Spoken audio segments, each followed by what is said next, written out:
मित्रों, दुनिया में सभी लोग हर रोज कोई ना कोई पाप करते ही हैं, लेकिन वे स्वयं कभी ये नहीं सोचते कि वो पापी हैं। ऐसे में सवाल उठता है कि आखिर इस संसार में सबसे बड़ा पापी कौन है।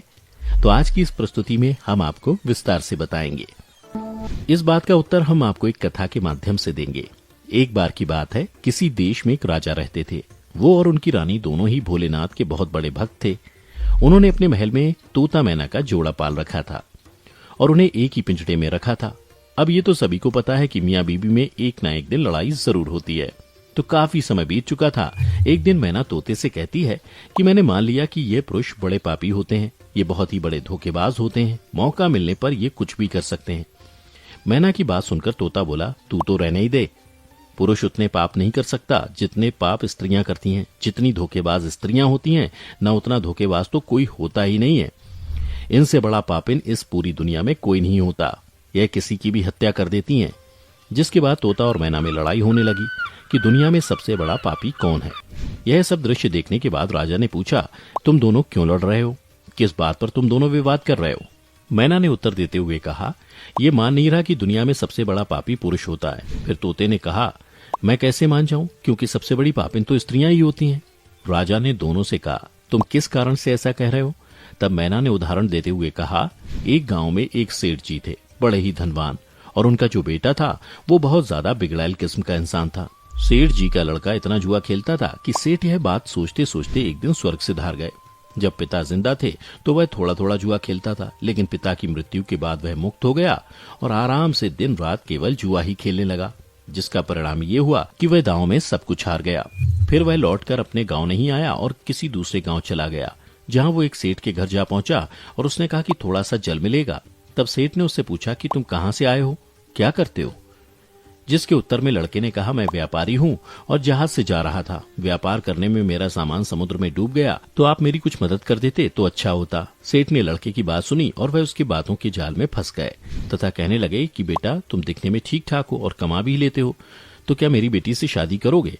यह बात सुनकर लड़का खुश हो जाता है और शादी के लिए हामी भर देता है, जिसके बाद दोनों का विवाह हो जाता है और सेठ अपनी बेटी को खूब सारा धन देकर विदा कर देता है। अब इस लड़के को तो केवल धन के लिए विवाह करना था, जो वो कर लेता है।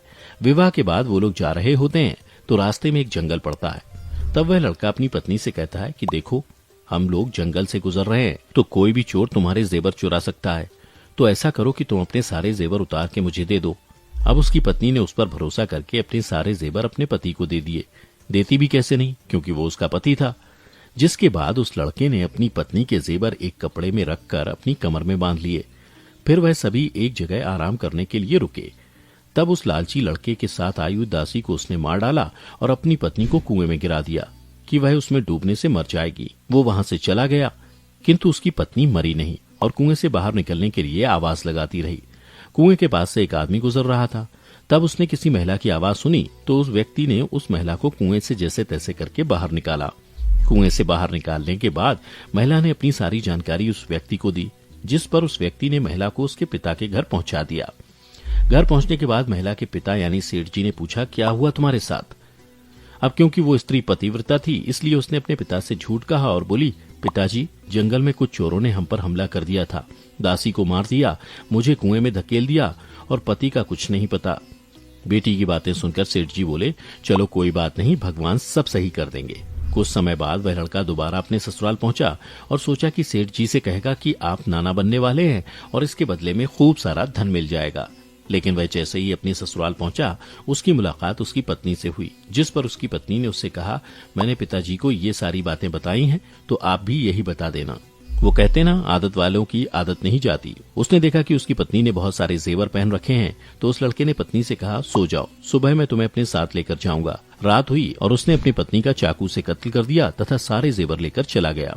राजा को यह सब कहानी बताने के बाद मैना ने कहा कि इसलिए मैं बोलती थी कि पुरुष दुनिया का सबसे बड़ा पापी इंसान होता है। उसने अपनी पत्नी को मारा और सारा सामान लेकर चला गया।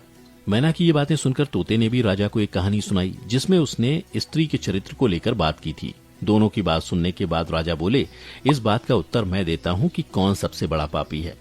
राजा आगे बताते हैं कि जिस इंसान की सोच उसके स्तर से नीचे गिर जाती है, वह इंसान पापी होता है, फिर वो भला पुरुष हो या स्त्री, क्योंकि इंसान पाप करने से पहले ये नहीं सोचता कि वह स्त्री है या पुरुष। उसे पाप करना चाहिए या नहीं।